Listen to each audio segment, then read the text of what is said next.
Hi, I'm Niche, and welcome to Goblands. Goblands is my world-building project where I create miniatures based on all the monsters and inhabitants of this goblin-centered fantasy world. Using a mix of kit bashing and hand sculpting, I am creating a world of characters that I can use in tabletop games like D&D and Warhammer. But first, I've got to come clean about something. I've had people ask how I come up with all my ideas, and I've never really talked about it. Because the truth is, I didn't come up with any of them. Goblands isn't an original setting. It actually came from this book I found in the woods. I know.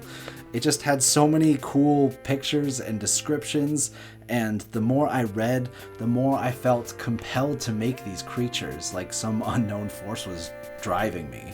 This book has been my biggest source of inspiration, so I thought I'd share it with you in the hopes that it might infest your mind as well.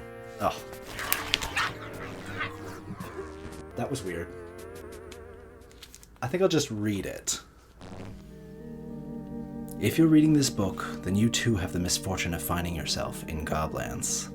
This is a world of goblins, so it's best to disguise yourself while you're here. I've found a simple mask is enough to fool even the most clever goblin. But beware, this place is extremely dangerous and extremely confusing. I have spent years observing these lands. Writing these observations down helps me make sense of this world. I hope I live long enough to find my way back, but if not, maybe this book will help the next unfortunate who finds their way here. And then there's just a bunch of rules. I'm going to skip ahead. Boring. Magic. Magic permeates every inch of this world. Every plant and creature possesses some unexplainable adaptation. Floating vegetables, indestructible insects, sentient rocks, and shifting mountains. I've seen goblins utilize these phenomenon, sometimes to great effect, other times less so.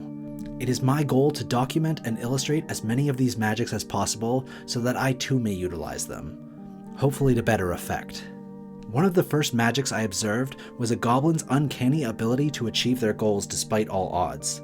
I later found this to be a form of magic I call belief magic. I'm not sure how it works, and I don't think goblins are aware of it, but this mysterious power allows them to accomplish the unthinkable. This land is built atop the ruins of a once great and powerful people. They recorded much in the form of art, so I've been able to piece together some of their history. One thing I was able to glean was a prophecy that foretold their demise. They prepared for the end of times by building legendary arcane weapons that could only be wielded by the heroes destined to save them. I came across one of these artifacts in my travels, a helm. To my great disappointment, I found out that day that I am not one of the heroes of legend. I was unable to remove the helm from its resting place.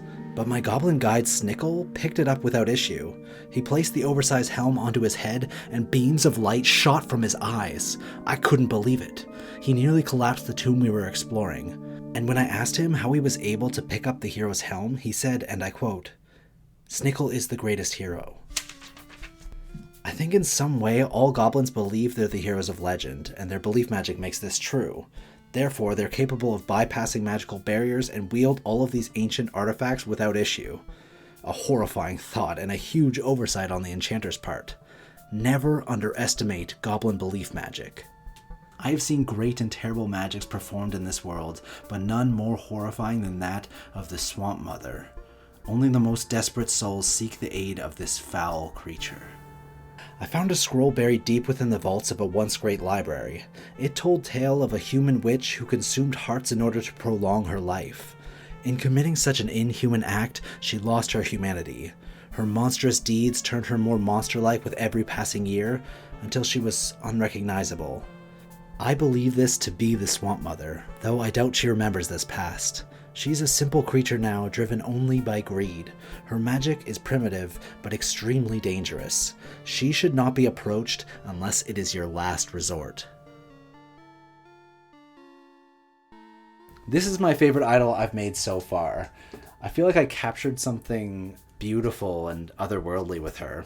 While I was working on it, it's kind of hard to describe, but I feel like something clicked into place. Like I achieved some unseen goal. Felt really good. Alright, back to the book. Though most goblins consider themselves the leader of any given group, there are those who worship a higher power, what they call the Goblin King. This mighty dragon's origins are unclear. Goblins are frustratingly unreliable storytellers. But I believe he was once a goblin. Worshipped and overfed, his gluttony combined with his belief of divinity made him mutate. He grew lesions throughout his body that scarred into scales and horns. The magic of collective belief altered his forms until finally he sprouted wings. If you've lost something, chances are it's found its way to the Goblin King's hoard. Treasure goes to the Goblin King, as they're always singing in that damn song. But even if you could navigate the underground labyrinth, you'll find no treasure at its end, for the paranoid king swallowed his hoard in order to protect it.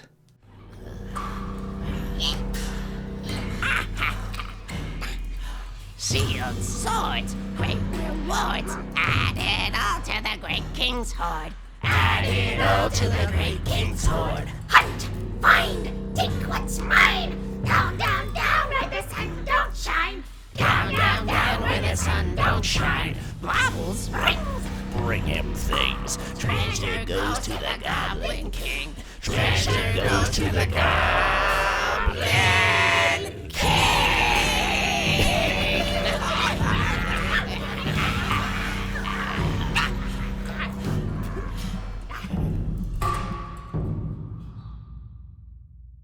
This land is littered with dangerous plants and creatures. Many are untamable. Others seem to have been domesticated by the goblins, though I wouldn't necessarily call it that. The beasts seem to me untrained, feral, and unpredictable, but despite this, I've seen goblins mounting them, using their speed, strength, and sometimes flight to their advantage. Unclear whether the goblins have any control over these creatures whatsoever. There's more about beasts, but I'm just going to skip ahead to the giants.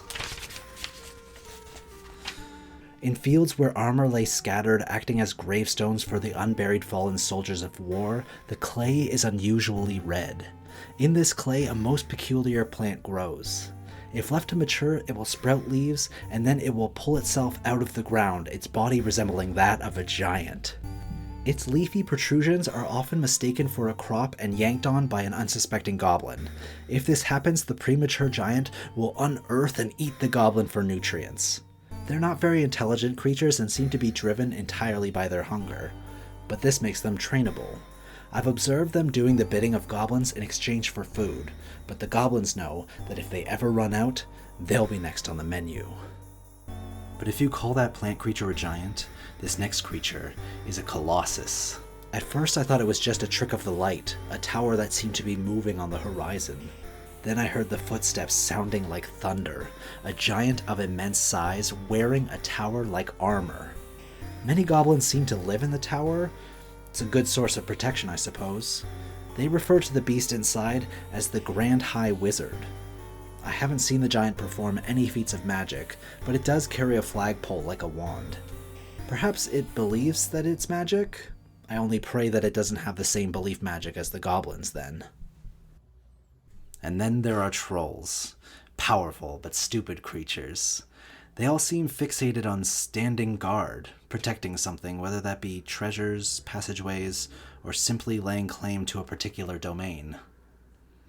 I believe trolls are as varied as goblins, adapting to their chosen domain. I'm sure there are more out there, but the trolls I have documented are as follows.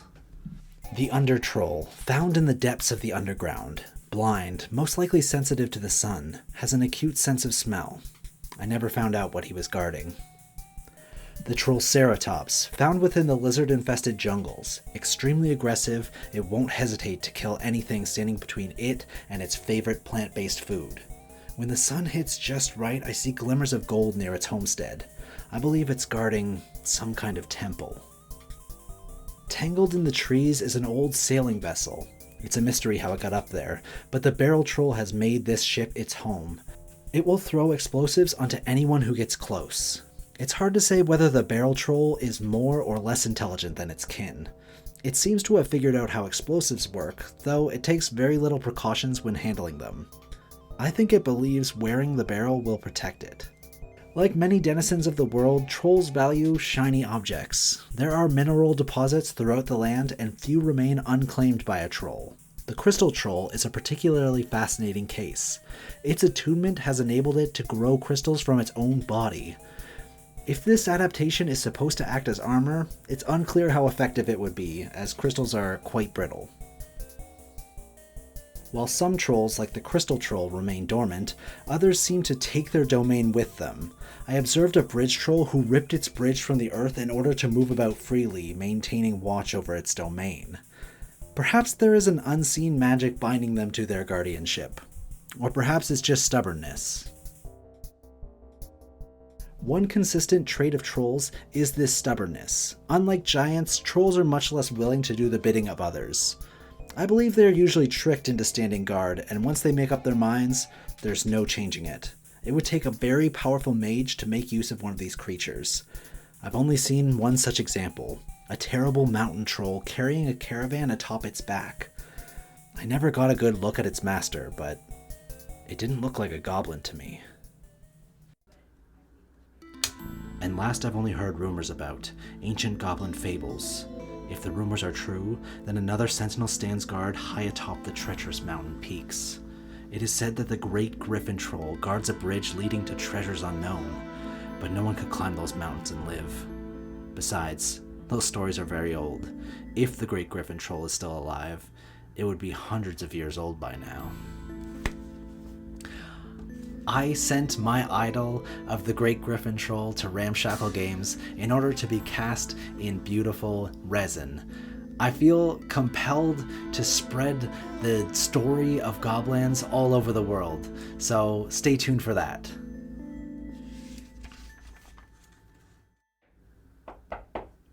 Hey. Hey. You still reading that book? Yeah. Okay, are you gonna come to bed soon? Yeah, I'm almost done, okay? Okay. If I ever find a way out of this place, the first thing I will do is destroy this book. If somehow this book makes it back to my world, don't believe any of it. This is purely a work of fiction. If you're reading this out loud, stop now. Whatever you do, do not say these words out loud. Goblin, oh goblin, I want to play. Goblin, oh goblin, in worlds far below. Goblin, oh goblin, take me away. Goblin, oh goblin, to Goblands I go.